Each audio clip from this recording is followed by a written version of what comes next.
जय श्री कृष्णा, राधे राधे। आप सभी भक्तों का आपके अपने YouTube चैनल श्री कृष्ण दीवानी में हार्दिक स्वागत है। आज के इस वीडियो में हम जानेंगे मार्गशीर्ष माह के शुक्ल पक्ष में आने वाली मोक्षदा एकादशी का शुभ मुहूर्त क्या रहेगा। इस एकादशी की व्रत की कथा को सुनेंगे। तो आइए वीडियो को शुरू करते हैं। भक्तजनों, मार्गशीर्ष माह के शुक्ल पक्ष में आने वाली एकादशी को मोक्षदा एकादशी कहा जाता है। इस एकादशी को मौना एकादशी, वैकुंठ एकादशी भी कहा जाता है। मोक्षदा एकादशी का यह दिन हिंदुओं में विशेषकर वैष्णवों और भगवान विष्णु के उपासकों के लिए यह एक शुभ दिन माना जाता है, क्योंकि इस दिन भगवान विष्णु के अवतार भगवान श्री कृष्ण ने परम पवित्र भगवद गीता अर्जुन को सुनाई थी। एकादशी का व्रत भगवान विष्णु को समर्पित है।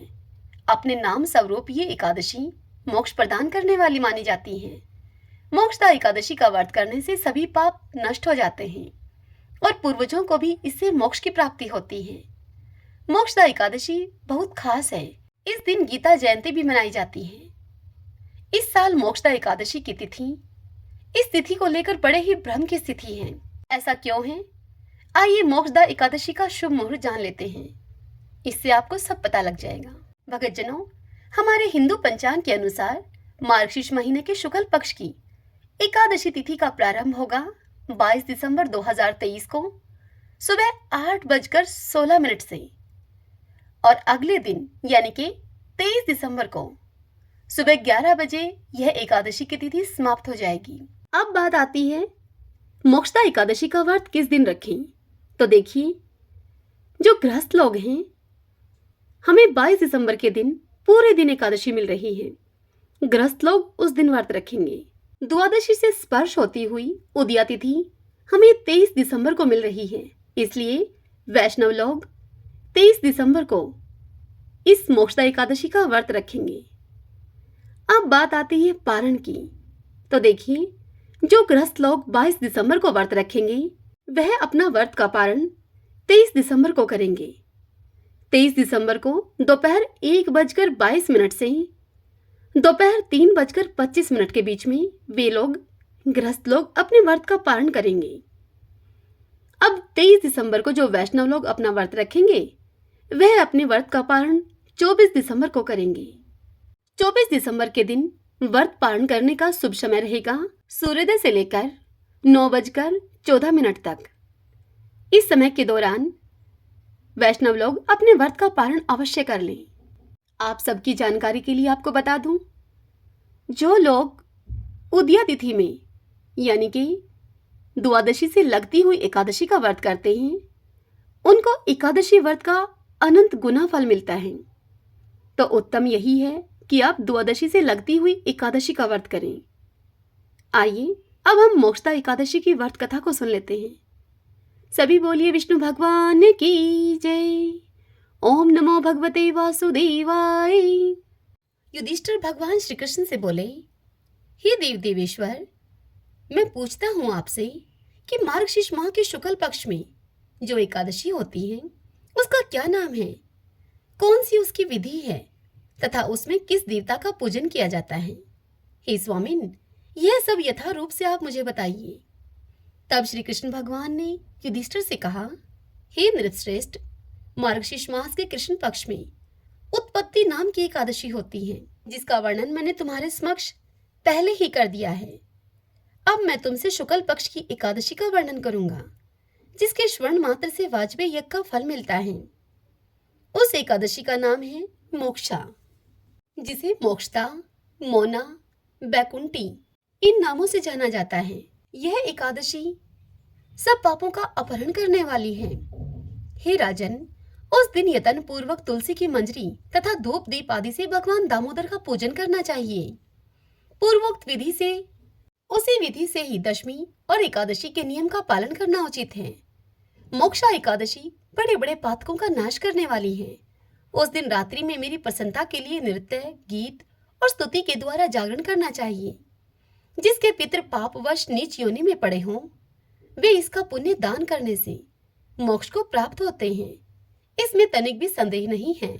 हे कुंती पुत्र, पूर्व काल की बात है, वैष्णवों से विभूषित परम रमणीय चंपक नगर में व्याख्यानस नाम के एक राजा रहते थे। वे अपनी प्रजा का पुत्र की भांति पालन करते थे। इस प्रकार राज्य करते हुए राजा ने एक दिन रात को सोते समय स्वप्न में अपने पितरों को नीच योनि में पड़े हुए देखा। उन सबको इस अवस्था में देखकर राजा के मन में बड़ा ही विस्मय हुआ और प्रातःकाल ब्राह्मणों से उन्होंने उस स्वप्न का सारा हाल कह सुनाया। राजा ने ब्राह्मणों से कहा, हे ब्राह्मणों, मैंने अपने पितरों को नरक में गिरा हुआ देखा है।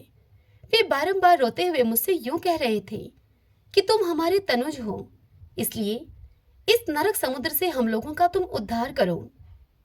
हे द्विजवरों, इस रूप में मुझे पितरों के दर्शन हुए हैं, इससे मुझे चैन नहीं मिलता। मैं क्या करूं? मैं कहां जाऊं? मेरा हृदय रुंधा जा रहा है। हे द्विजोत्तमों, वह व्रत, वह तप और वह योग जिससे कि मेरे पूर्वज सतकाल नरक से छुटकारा पा जाएं, तुम मुझे बताने की कृपा करो। मुझ बलवान एवं साहसी पुत्र के जीते जी मेरे माता पिता घोर नरक में पड़े हुए हैं, अतः ऐसे पुत्र से क्या लाभ है? यह सुनकर वह ब्राह्मण बोले, राजन, यहाँ से निकट ही पर्वत मुनि का एक महान आश्रम है। वे भूत और भविष्य के विज्ञाता हैं। हे नृपश्रेष्ठ, आप उन्हीं मुनि के आश्रम पर चले जाइए। ब्राह्मणों की इस बात को सुनकर महाराज व्याख्यानस शीघ्र ही पर्वत मुनि के आश्रम पर गए और वहां उन मुनिश्रेष्ठ को देखकर उन्होंने दंडवत उनको प्रणाम किया और प्रणाम करके मुनि के चरणों का उन्होंने स्पर्श किया। मुनि ने भी राजा से राज्य के 7 अंगों की कुशलक्षेम पूछी।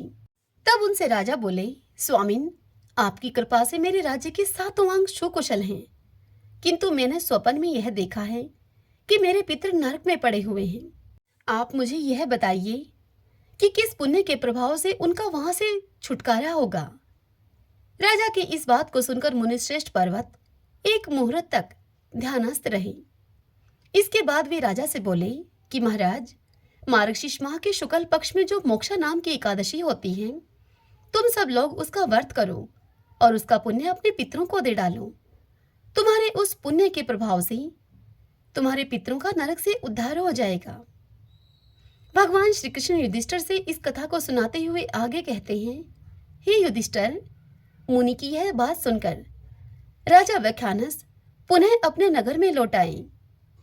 जब उत्तम मार्गशीर्ष मास आया, तब राजा व्याख्यानस ने मुनि के कथन के अनुसार मोक्षा एकादशी का व्रत करके उस एकादशी का पुण्य समस्त पितरों के सहित अपने पिता को दे दिया। पुण्य देते ही क्षण भर में आकाश से फूलों की वर्षा होने लगी। व्याख्यानस के पिता पितरों के सहित नरक से छुटकारा पा गए और आकाश में आकर राजा के प्रति यह पवित्र वचन बोले। वे बोले, बेटा, तुम्हारा कल्याण हो। यह कहकर वे स्वर्ग में चले गए। हे राजन, जो इस प्रकार से कल्याणमयी मोक्षा एकादशी का व्रत करता है, उसके पाप नष्ट हो जाते हैं और मरने के बाद वह मोक्ष को प्राप्त कर लेता है। यह मोक्ष को देने वाली मोक्षा एकादशी मनुष्यों के लिए चिंतामणि के समान समस्त कामनाओं को पूर्ण करने वाली है। इस महात्म्य के पढ़ने और सुनने से वाजपेयी यज्ञ का फल मिलता है। श्रीमन नारायण नारायण हरि हरि, भजमन नारायण नारायण हरि हरि। सूत जी मुनियों से बोले कि हे विप्रवरों, अब आप एकादशी व्रत का महात्म्य सुनिए। एकादशी का व्रत मोक्ष प्रदाता है। एकादशी चाहे शुक्ल पक्ष की हो या फिर कृष्ण पक्ष की, उस दिन अन्न नहीं खाना चाहिए। जो एकादशी को अन्न खाता है वह अपना जीवन नष्ट करता है। एकादशी व्रत के इच्छुक को चाहिए कि दसवीं और द्वादशी को भी एक ही समय भोजन करें। एकादशी व्रत का महात्म्य जानने की इच्छा एक बार राजा पृथु ने नारद जी से प्रकट की। तब नारद जी ने राजा पृथु को जो कुछ बताया वही मैं तुम्हें बताता हूँ। नारद जी राजा पृथु से बोले कि हे राजन, गंगा के समान कोई तीर्थ नहीं, माता के समान कोई गुरु नहीं, विष्णु के समान कोई देव नहीं और अन्न न खाने के समान कोई तपस्या नहीं। शांति के समान संसार में कोई सुख नहीं, सत्य के समान कोई ज्योति नहीं और कार्तिक के समान मास नहीं है। ज्ञान से बड़ा कोई लाभ नहीं और एकादशी के समान दूसरा अन्य कोई व्रत नहीं। व्रत करने वाले को चाहिए कि प्रातःकाल उठकर भगवान का पूजन करें, पुराणों की कथा सुने और रात्रि में जागरण करें। अब आप इस संबंध में एक प्राचीन कथा है, वह कहता हूँ, उसे सुनिए। हे राजन, नर्मदा नदी के तट पर गालो मुनि का एक बड़ा ही शोभायुक्त और मनोरम आश्रम था। उनका पुत्र भद्रशील भगवान विष्णु का परम भक्त था। भद्रशील अपने मित्रों के साथ भगवान की मूर्ति बनाकर उनकी पूजा किया करता था। उसके मित्र भी भगवान की पूजा करते थे। तत्पश्चात वह उन्हें उपदेश देता था कि वे एकादशी का व्रत भी करें। अपने पुत्र के उस चरित्र को देखकर एक बार गालो मुनि ने उससे स्नेहपूर्वक पूछा कि हे पुत्र, तुम हर समय भगवान विष्णु की पूजा अर्चना में लगे रहते हो तथा दूसरों को भी इसके लिए तुम प्रेरित करते हो। यह उपदेश तुम्हें किसने दिया? यह सुनकर भद्रशील ने सर्वप्रथम अपने पिता को नमन किया और फिर श्रद्धायुक्त होकर उससे कहा कि हे पिताश्री, मैं आपको अपने पूर्व जन्म का वृत्तांत बताता हूँ। मैं पूर्व जन्म में चंद्रवंश में धर्मकीर्ति नामक एक राजा था। मैंने दत्तात्रेय जी से शिक्षा ली थी। उस जन्म में मैंने 1000 वर्षों तक शासन किया, किंतु जीवन के उत्तरार्ध में दुर्भाग्यवश मैं बुरी संगत में पड़ गया। वेद मार्ग को छोड़कर मैं पाखंड के मार्ग पर चल पड़ा। जब मेरा आचरण बिगड़ा तो मेरी प्रजा का आचरण बिगड़ते भी देर न लगी। एक दिन की बात है, मैं शिकार खेलने के लिए वन में चला गया। उस दिन मैं भूखा प्यासा ही रहा। घूमते घूमते मैं नर्मदा नदी के तट पर आ पहुंचा। संयोगवश उस दिन एकादशी की तिथि थी। वहां अनेक वैष्णव भक्त भगवान का कीर्तन कर रहे थे। मैं भूखा प्यासा वहीं पर पड़ा रहा और रात्रि भर उनका कीर्तन सुनता रहा, क्योंकि भूख के कारण मुझे नींद तो आ न रही थी। इधर प्रातः होने पर उनका कीर्तन समाप्त हुआ और उधर मेरे प्राण निकल गए। यमदूत मुझे लेकर अब चित्रगुप्त जी के पास जा पहुंचे। चित्रगुप्त ने कहा कि मैंने बहुत सारे पाप किए हैं, किंतु एकादशी के व्रत के बाद चूंकि मेरे प्राण निकले हैं, इस कारण से मैं सभी पापों से मुक्त हो गया हूँ। यह सुनते ही स्वयं यमराज ने मुझे प्रणाम किया और फिर अपने दूतों को बताया कि एकादशी का व्रत करते हुए जिसके भी प्राण निकले हों, वह मनुष्य स्वर्ग का अधिकारी होता है। जो कोई अनजाने में भी एकादशी का व्रत करता है, उसके सभी पाप नष्ट हो जाते हैं। इसके बाद हे पिताश्री, मुझे एक सुंदर विमान में बैठाकर स्वर्ग भेज दिया गया। उसके बाद हजारों वर्षों तक इंद्रलोक और विष्णुलोक में निवास करने के बाद अब मैंने आपके यहाँ जन्म लिया है। नारद जी इतनी कथा सुनाकर राजा पृथु से कहते हैं कि हे राजन, एकादशी व्रत की महिमा तो अपार है। जो भी श्रद्धा भक्ति से इस कथा को पढ़ता है अथवा सुनता है, उसके समस्त पाप नष्ट हो जाते हैं और सब सुख भोग कर वह अंत काल में वैकुंठ का अधिकारी होता है। श्रीमन नारायण नारायण नारायण, श्रीमन नारायण नारायण नारायण। प्राचीन काल में एक लड़की का जन्म राक्षस कुल में हुआ, जिसका नाम वृंदा था। दैत्यराज कालनेमी जैसे राक्षस परिवार में पैदा होने के बाद भी वृंदा भगवान विष्णु की पूजा किया करती थी। जब वृंदा बड़ी हुई तो उसकी शादी जालंधर नामक दैत्य से हो गई। जालंधर काफी शक्तिशाली राक्षस था, जिसका जन्म भगवान शिव के तेज के कारण समुद्र से हुआ था। बलवान होने के कारण जालंधर को दैत्यों का राजा बनाया गया। वृंदा से शादी करने के बाद जालंधर की शक्ति और पराक्रम बढ़ता ही गया। उसे किसी भी तरह से हराना मुश्किल था। जालंधर के बढ़ते अहंकार और आतंक से सभी देवता परेशान थे। जालंधर की बढ़ती हुई ताकत के पीछे उसकी पत्नी वृंदा की विष्णु भक्ति और सतीत्व था। होते होते जालंधर अपनी शक्ति और अहंकार में चूर होकर स्वर्ग की देवियों पर काबू पाने की कोशिश करने लगा। अब इसी दौरान एक बार उसने माता लक्ष्मी को पाने का प्रयास किया, परंतु समुद्र से जन्म लेने के कारण माता लक्ष्मी ने उसे अपना भाई बना लिया। फिर उसकी नजर माता पार्वती पर गई और उन्हें पाने के लिए जालंधर ने मायाजाल रचा। अपने मायाजाल से जालंधर ने शिव का रूप धारण किया और माता पार्वती के करीब जाने की कोशिश करने लगा। उसी वक्त माँ पार्वती ने उसे पहचान लिया और जब तक जालंधर कुछ समझ पाता, वो अदृश्य हो गई। जालंधर के इस दुर्व्यवहार से पार्वती जी को काफी गुस्सा आया और इस पूरी घटना के बारे में उन्होंने भगवान विष्णु को बताया। इधर जालंधर भगवान शिव से पार्वती जी को पाने के लिए कैलाश पर्वत पर युद्ध कर रहा था। तभी भगवान विष्णु ने जालंधर को सबक सिखाने की ठानी। सभी को पता था कि जालंधर अपनी पत्नी के पूजा पाठ और सतीत्व की वजह से ही अजय हुआ है। ऐसे में भगवान विष्णु ने जालंधर को हराने के लिए उसकी पत्नी का पतिव्रत धर्म भंग करने के लिए मायावी चाल चली। भगवान विष्णु एक साधु का रूप धारण करके वृंदा से वन में मिलने के लिए गए। उनके साथ 2 मायावी राक्षस भी थे, जिन्हें देखते ही वृंदा डर गई। तभी भगवान विष्णु ने उन दोनों राक्षसों का वृंदा के सामने ही वध कर दिया। वृंदा यह देखकर समझ गई कि ये कोई आम व्यक्ति नहीं है। उसी पल वृंदा ने साधु से अपने पति के बारे में पूछा। साधु बने हुए भगवान विष्णु ने अपनी माया शक्ति से 2 बंदर प्रकट किए। दोनों बंदरों के हाथ में जालंधर का सिर और धड़ था। यह देखते ही वृंदा बेहोश हो गई। कुछ समय के बाद होश में आने पर वो साधु से अपने पति को दोबारा जिंदा करने की प्रार्थना करने लगी। वृंदा की विनती सुनकर उसकी आंखों के सामने ही साधु ने अपनी माया से जालंधर के कटे हुए शरीर के हिस्सों को जोड़ दिया और स्वयं उस शरीर में समा गए। वृंदा को जरा सा भी अंदाजा नहीं था कि उसके साथ ऐसा छल किया गया है। जालंधर का रूप धारण किए हुए विष्णु जी को वृंदा अपना पति समझकर रहने लगी। वृंदा के ऐसा करने से उसका सत्यत्व भंग हो गया, जिसके बाद जालंधर कैलाश पर्वत में युद्ध हार गया। जब वृंदा को यह सच पता चला तो उसने गुस्से में विष्णु भगवान को पत्थर बनने का श्राप दे दिया। इस घटना के बाद वृंदा स्वयं सती हो गई। जिस स्थान पर वह भस्म हुई वहां तुलसी का पौधा प्रकट हुआ। विष्णु भगवान वृंदा के पति भक्ति से प्रसन्न हुए और उन्होंने कहा कि हे वृंदा, तुम्हारी पति भक्ति देखने के बाद मुझे तुम प्रिय लगने लगी हो। अब सदैव तुम मेरे साथ तुलसी के रूप में रहोगी। तुम्हारे तुलसी रूप का जो भी व्यक्ति मेरे शालिग्राम के साथ विवाह कराएगा उसे 1000 गुना यश और पुण्य प्राप्त होगा। जिस भी मनुष्य के घर में तुलसी का वास होगा उस घर में कभी भी असमय यमदूत नहीं आएंगे। आगे भगवान ने कहा कि तुलसी के पौधे की पूजा करने वालों को गंगा और नर्मदा में स्नान करने के बराबर पुण्य प्राप्त होगा। संसार में चाहे कोई भी मनुष्य कितना भी दुष्ट क्यों न हो, कितने भी पाप क्यों न किए हों, मृत्यु के दौरान उसके मुख में तुलसी और गंगाजल अवश्य दिया जाएगा। इससे वह अपने पापों से मुक्त होकर वैकुंठ धाम को जाएगा। इसके अलावा जो व्यक्ति तुलसी और आंवले के पेड़ की छाया में पितरों का श्राद्ध करेगा उसके पितरों को मोक्ष मिलेगा। अभी बोलिए गौ माता की जय।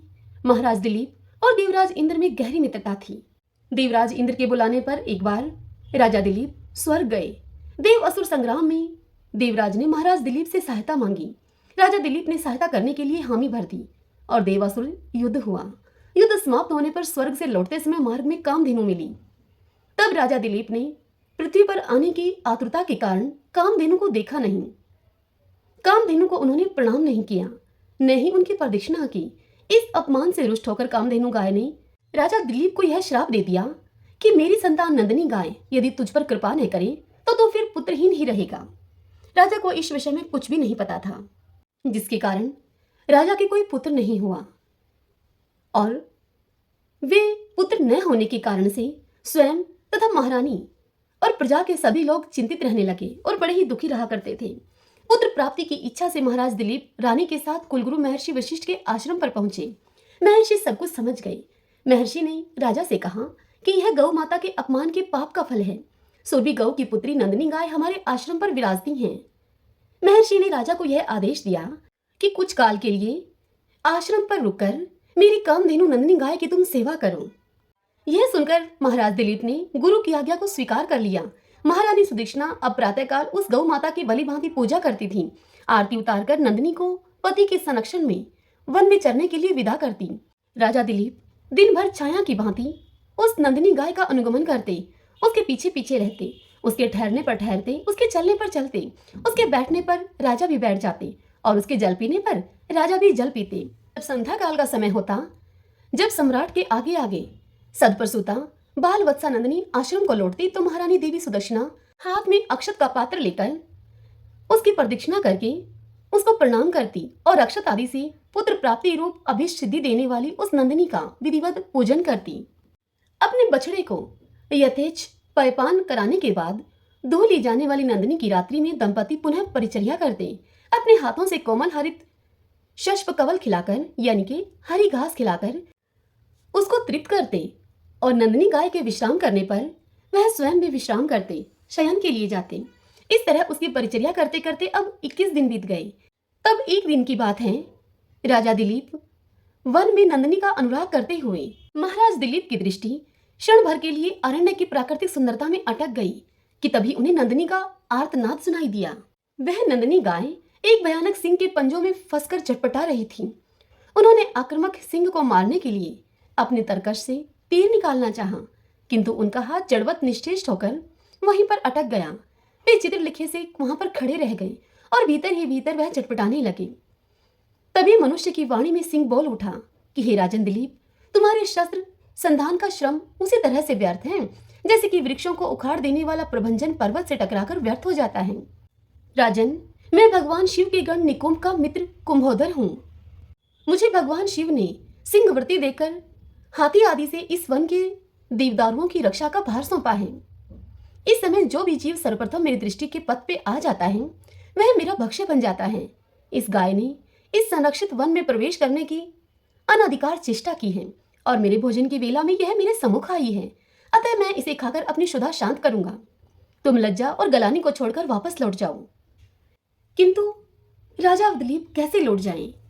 पर दुख कातर दिलीप भय और व्यथा से चटपटाती हुई, नेत्रों से अविरल आंसू बहाती हुई नंदिनी को देखकर और उस संध्या काल में अपनी मां की उत्कंठा से प्रतीक्षा करने वाले उसके दूध मुहे बछड़े का स्मरण करके करुणा विगलित हो गई। नंदिनी का मातृत्व उन्हें अपने जीवन में कहीं अधिक मूल्यवान जान पड़ा और उन्होंने सिंह से प्रार्थना की कि वह उनके शरीर को खाकर अपनी भूख को मिटा ले और बाल वत्सा नंदिनी को छोड़ दे। सिंह ने राजा के इस अद्भुत प्रस्ताव का उपहास करते हुए कहा कि हे राजन, तुम चक्रवर्ती सम्राट हो, गुरु को नंदिनी के बदले में करोड़ों दुधारू गवें देकर तुम प्रसन्न कर सकते हो। हे राजन, अभी तुम युवा हो, इस तुच्छ प्राणी के लिए अपने स्वस्थ सुंदर शरीर और यौवन की अवहेलना क्यों कर रहे हो? क्यों अपनी जान की बाजी इस गाय के लिए लगाने में जुटे हो? क्या तुम्हारा प्राणियों पर दया करने का ऐसा व्रत ही है? तो भी आज यदि इस गाय के बदले में मैं तुम्हें खा लूंगा तो तुम्हारे मर जाने पर केवल इसकी ही विपत्तियों से रक्षा हो सकेगी, और यदि मैंने इस गाय को खा लिया और तुम जीवित रहे तो पिता की भांति संपूर्ण प्रजा का तुम निरंतर आने वाली विपत्तियों से तुम रक्षा करते रहोगे। राजन, स्वर्ग की प्राप्ति के लिए तब त्याग करके शरीर को कष्ट देना तुम जैसे अमित ऐश्वर्यशालियों के लिए निरर्थक है। स्वर्ग, अरे यह तो इस पृथ्वी पर ही है। जिस मनुष्य को वैभव विलास के सभी साधन उपलब्ध हैं वह तो समझो स्वर्ग में ही रह रहा है। स्वर्ग का काल्पनिक आकर्षण तो मात्र विपन्नों के लिए ही है, संपन्नों के लिए नहीं है। इस तरह से सिंह ने राजा को भ्रमित करने का बहुत प्रयत्न किया। भगवान शंकर के उस अनुचर सिंह की बात को सुनकर अत्यंत दयालु महाराज दिलीप ने उसके द्वारा आक्रांत नंदिनी को देखा, जो कि अश्रुपूरित कातर नेत्रों से उनकी ओर लगातार देख रही थी और अपने प्राण रक्षा की याचना कर रही थी उनसे। राजा ने क्षत्रियत्व के महत्व को प्रतिपादित करते हुए उत्तर दिया कि नहीं सिंह, नहीं, मैं गौ माता को तुम्हारा भक्ष्य बनाकर नहीं लौट सकता हूँ। मैं अपने क्षत्रियत्व को क्यों कलंकित करूं? क्षत्रिय संसार में इसलिए प्रसिद्ध हैं कि वे विपत्ति से औरों की रक्षा करते हैं। राज्य का भोग भी उनका लक्ष्य नहीं है। उनका लक्ष्य तो यह है कि वह लोक रक्षा से कीर्ति अर्जित करें। निंदा से मलिन प्राणों और राज्य को तो वे तुच्छ वस्तुओं की भांति त्याग देते हैं। इसलिए हे सिंह, तुम मेरे इस शरीर की चिंता मत करो, इस पर दयालुता न दिखाओ। मेरे भौतिक शरीर को खाकर तुम उसकी रक्षा करो, क्योंकि यह शरीर तो नश्वर है, मरना धर्मा है। इसलिए इस पर हम जैसे विचारशील पुरुषों की ममता नहीं होती। हम तो मात्र इस शरीर के पोषक हैं। मेरा यह मांस का शरीर न भी रहेगा, परंतु गौ रक्षा से मेरा यश शरीर सुरक्षित रहेगा। संसार यही कहेगा कि गौ माता की रक्षा के लिए एक सूर्यवंशी राजा ने अपने प्राणों की आहुति दे दी। एक चक्रवर्ती सम्राट के प्राणों से भी अधिक मूल्यवान एक गाय है। राजा दिलीप की समग्र बात सुनकर सिंह ने कहा, हे राजन, अगर आप अपना शरीर मेरा आहार बनाना ही चाहते हैं तो ठीक है। सिंह के इस प्रकार स्वीकृति दे देने पर राज ऋषि दिलीप ने शास्त्रों को फेंक दिया और उसके आगे अपना शरीर मांसपिंड की तरह खाने के लिए डाल दिया, और वे सिंह के आगे सिर झुकाए हुए आक्रमण की प्रतीक्षा करने लगे। तभी आकाश से विद्याधर राजा दिलीप पर पुष्पों की वर्षा करने लगे। तब नंदिनी गौ ने कहा कि हे राजा दिलीप, हे पुत्र, उठो।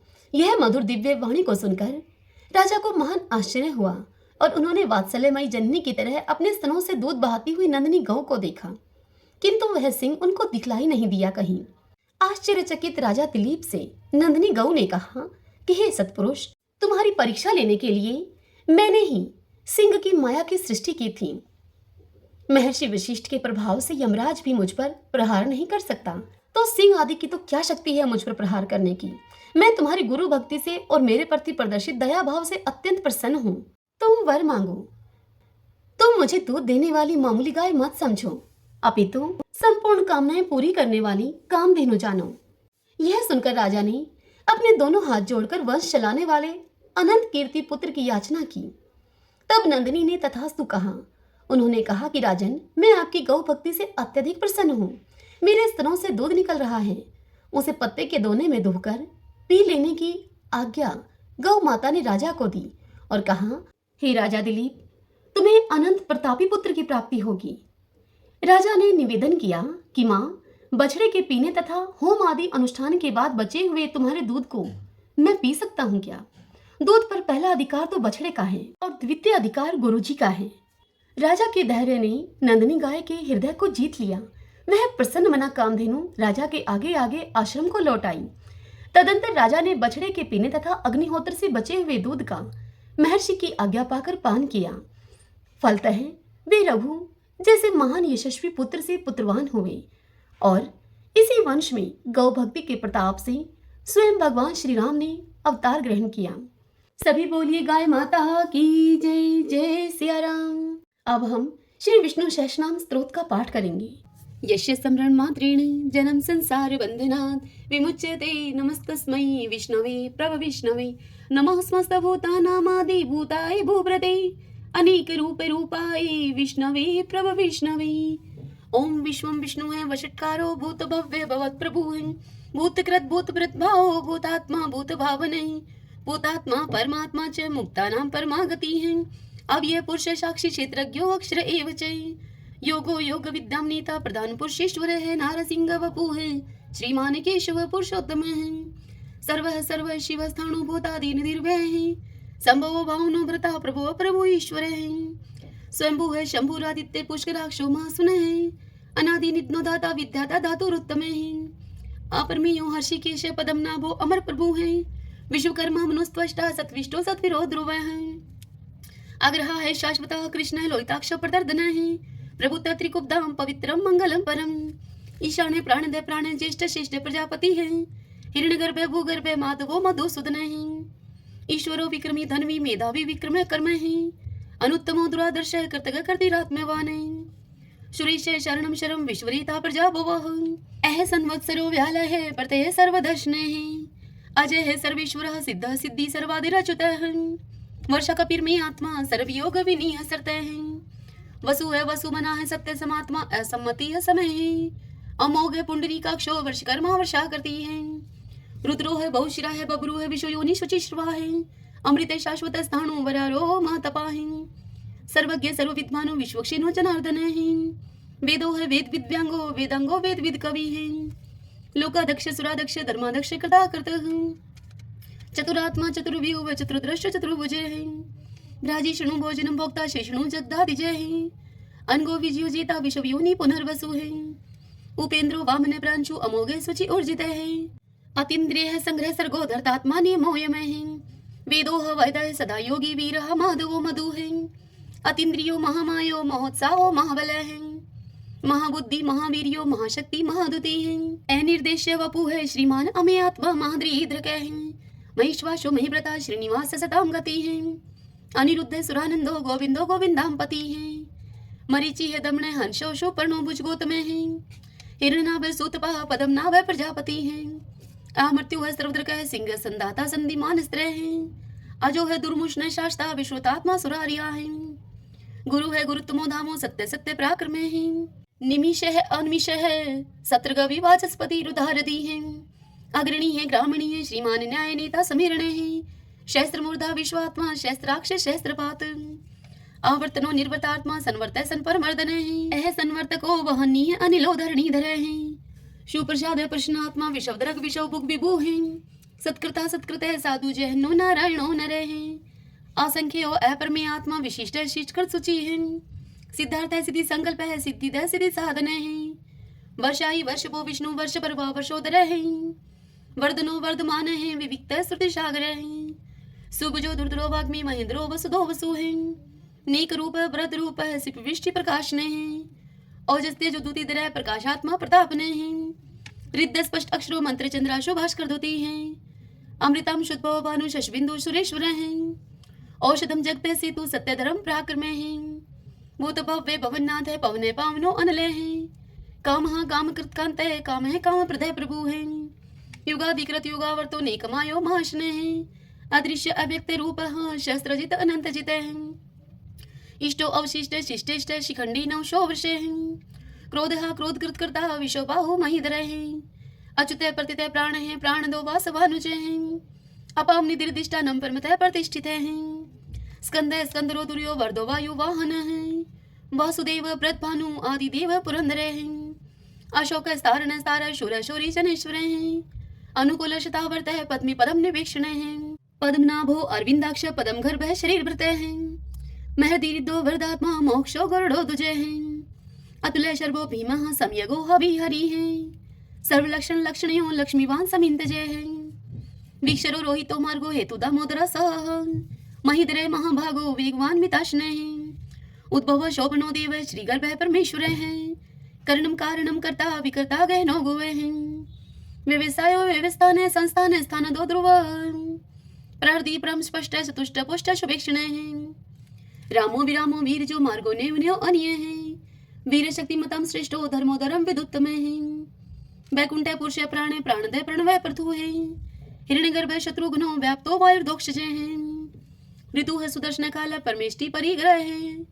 उग्र संवत्सरो दक्षो विश्रमो विशव दक्षिण हैं। विस्तार स्थावस्थाणु परमाणम बीजम व्ययम। अर्थो अनर्थो महाकोशो महाभोगो महाधने हैं। अनिर्विणय सत्विष्ट है अभू है धर्म यूपो महामखे हैं। नक्षत्र नेमि नक्षत्री शमय शामय शमी हने हैं। यज्ञ इज्य महिजय चे कर्तुस्त्रम स्ताम गति हैं। सर्वदर्शी विमुक्तात्मा सर्वज्ञो ज्ञानम उत्तमम। सुवर्त सुमुख सूक्ष्म सुघोष सुखदय सुहृदय हैं। मनोहरो जीत क्रोधो वीरबाहु विधारणे हैं। स्वप्न सर्वशो व्यापी नेकात्मा नेक क्रम कृत। वत्सलो वत्सलो वत्सी दरतन गर्भ धनेश्वर हैं। धर्म गोप धर्म कृत धर्मी शत अशत शरम अक्षरम। अविज्ञाता शस्त्रांशु विधाता कृत लक्षण हैं।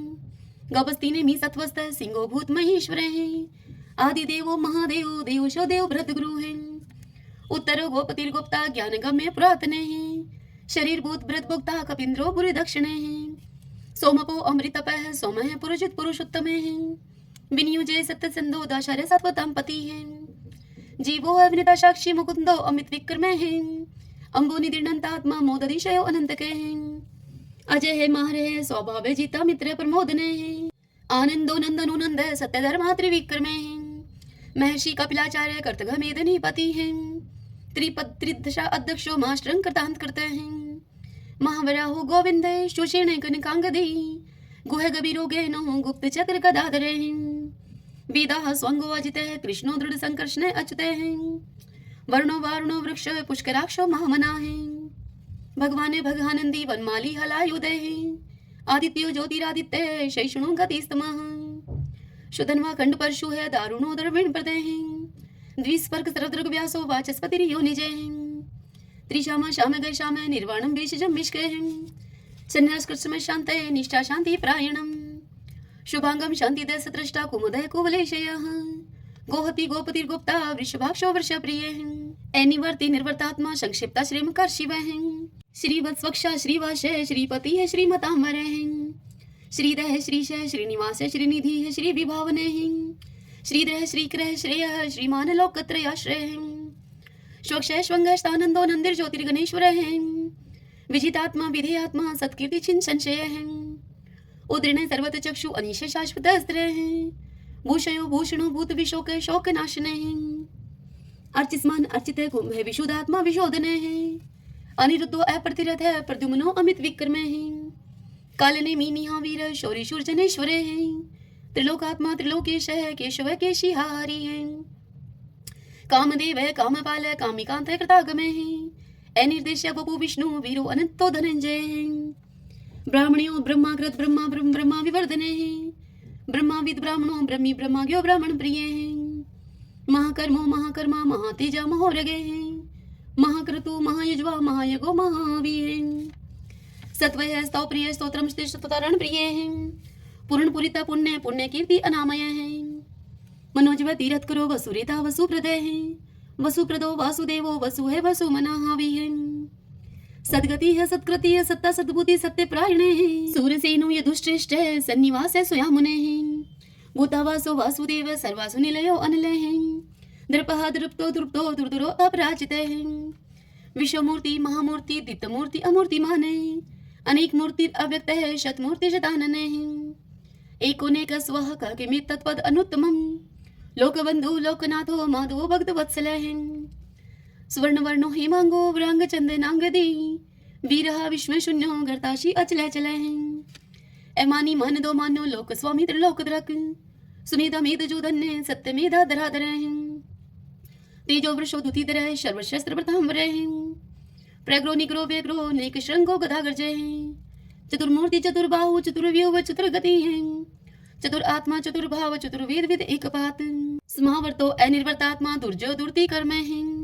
दुर्लभो दुर्गमो दुर्गो दुरावासो दुरारिया है।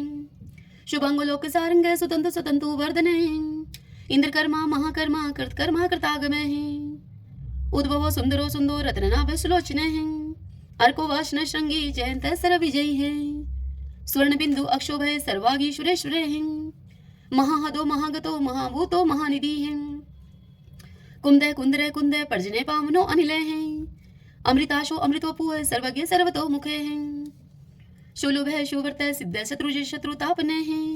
नेक्रोध उदम्बरो अशुत चाणुरांत निशोधने है। शस्त्रार्थी सप्त जीव सप्तदा सप्त वाहने है। अमूर्ति अनगे अचिंत्य भयकृत भय नाशने है।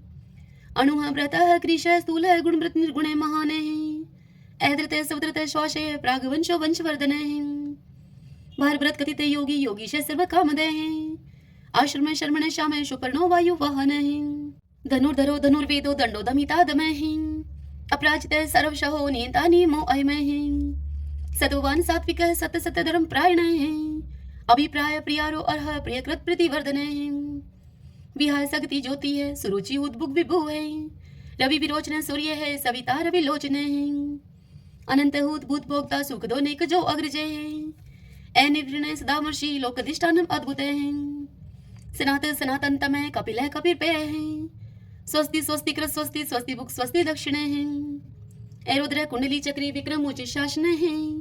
शब्दातिक शब्दशः शिशिर शर्वरी करे हैं। अक्रूर पेशलो दक्षो दक्षिण शमिनांबर है। विदुत्मा विद्भय पुण्य शर्वण कीर्तन है। उतारणो दुष्कृति पुनोदश पन्नाशने है। वीरः रक्षण संतो जीवन प्रिय वस्थित है। अनंत रूप अनंत श्री जीवित वन्यो व्यापय। चतुरस्रो गभीरात्मा विदिशो व्याधीशो दिशे है। अनादिर पूर्व लक्ष्मी सुवीरो रुचिरांगदय है। जननो जन जन्मादि भीमो भीम पराक्रमे है। आधार नीलो ऐधाता पुष्पहास प्रजागरे हैं। उद्रवग सत्पथाचार्य प्राणदय प्रणवय पणे हैं। परमाणम प्राण निल्य है प्राणव्रत प्राण जीवन है। तत्म तत्विदेकात्मा जन्म मृत्यु जराति गए हैं। पूर्व स्वस्तर सविता पर पितामह हैं। यज्ञो यज्ञपति रेजवा यज्ञांगो यज्ञ वाहन है। यज्ञ व्रत यज्ञ ग्रत यज्ञ यज्ञ भोग यज्ञ साधने हैं। यज्ञांत कृत गुहाम अन्नम अन्नाद एव च। आत्मयोनि समझातो वेखान साम गायन है। देवकी नंदन सृष्टा शतिशा पाप नाशन है। शंखव्रत नंद की चक्री शारंग धनवा कदाधर है। रथांग पाणी अक्षोभ है सर्वपर हरणायुधय है। सर्वपर हरणायुधय ओम नमः इति। विष्णु भगवान की जय। आइए भगतजनों, अब हम श्री महालक्ष्मी की स्तुति करते हैं। महादेवी महालक्ष्मी नमस्ते तुम विष्णु प्रिय शक्तिदायी महालक्ष्मी नमस्ते दुख भंजनी श्रेय प्राप्ति निमित्ताय महालक्ष्मी नमामहं पतितो दधारणी देवी नमामहं पुनः पुनः वेदां स्वं संस्कृतिवन्ति हि शस्त्राणि च मुहुर्मुहुः देवं स्वं प्रणवन्तः लक्ष्मी देवी नमस्तुते। नमस्ते महालक्ष्मी नमस्ते भवभंजनी मुक्ति मुक्ति न लभ्यते महादेवी तु कृपा विना सुख सौभाग्यं न प्राप्नोति पत्र लक्ष्मी न विद्यते न तत्फलं समाप्नोति महालक्ष्मी नमामहं देहि सौभाग्यम् आरोग्यं देहि मे परमं सुखं। नमस्ते आदिशक्ति त्वं नमस्ते भीडभंजनी विदेहि देवी कल्याणं विदेहि परमां श्रियं विद्यावन्तं यशवन्तं लक्ष्मवन्तं जनं कुरु अचिन्त्य रूपचरिते सर्वशत्रु विनाशिनी नमस्ते तु महामाया सर्वसुख प्रदायिनी नमामयं महालक्ष्मी नमामयं सुरेश्वरी नमामयं जगधात्री नमामयं परमेश्वरी। लक्ष्मी माता की जय। ओम भगवती लक्ष्मी नमो नमः। अब हम 11 माता की आरती करते हैं। ओम जय एकादशी माता मैया जय एकादशी माता। विष्णु पूजा व्रत को धारण कर शक्ति मुक्ति पाता। ओम जय एकादशी माता। तेरे नाम गिनाऊं देवी भक्ति प्रदान करनी। घन गौरव की देनी माता शास्त्रों में भरनी। ओम जय एकादशी माता। मार्गशीर्ष के कृष्ण पक्ष की विश्वतारिणी जनमी मैया विश्वतारिणी जनमी। शुक्ल पक्ष में हुई मोक्षदा मुक्तिदाता बनी आई। ओम जय एकादशी माता। पौष के कृष्ण पक्ष की सफला नामक है। शुक्ल पक्ष में हुई पुत्रदा आनंद अधिक रहे। ओम जय एकादशी माता। नाम षष्ठीला माघ मास में कृष्ण पक्ष आवे। शुक्ल पक्ष में जया कावे विजय सदा पावे। ओम जय एकादशी माता। विजया फागुन कृष्ण पक्ष में शुक्ला आमल की। पाप मोचनी कृष्ण पक्ष में चैत्र महाबली की। ओम जय एकादशी माता। चैत्र शुक्ल में नाम कामदान धन देने वाली। नाम भरुतनी कृष्ण पक्ष में वैशाख महावाली। ओम जय एकादशी माता। शुक्ल पक्ष में होए मोहिनी अपराजेष्ठ कृष्ण पक्षी। नाम निर्जला सब सुख करनी शुक्ल पक्ष रखी। ओम जय एकादशी माता। योगिनी नाम आषाढ़ में जानो कृष्ण पक्ष करनी। देवशनि नाम कहायो मैया शुक्ल पक्ष धरणी। ओम जय एकादशी माता। कामिका श्रावण मास में आवे कृष्ण पक्ष कहिए। श्रावण शुक्ला होए पवित्र आनंद से रहिए। ओम जय एकादशी माता। आजा भाद्रपद कृष्ण पक्ष की परिवर्तन शुक्ला। इंद्रा अश्विन कृष्ण पक्ष में भवसागर निकला। ओम जय एकादशी माता। पापान कुशा है शुक्ल पक्ष में आप हरनिहारी। रमा मास कार्तिक में आवे सुखदायक भारी। ओम जय एकादशी माता। देव उठनी शुक्ल पक्ष की दुख नाशक मैया। पावन मास में करूं मैं विनती पार करो नैया। ओम जय एकादशी माता। परमा कृष्ण पक्ष में होती जन मंगल करनी। शुक्ल मास में होए पद्मनी दुख दारिद्र्य हरणी। ओम जय एकादशी माता। जो कोई आरती एकादशी की भक्ति सहित गावे। जन गुरु दीता स्वर्ग का वासा निश्चय वह पावे। ओम जय एकादशी माता। ओम जय एकादशी माता। ओम जय एकादशी माता। सभी बोलिए एकादशी माता की जय। श्री लक्ष्मी नारायण भगवान की जय। ग्यारस माता की जय।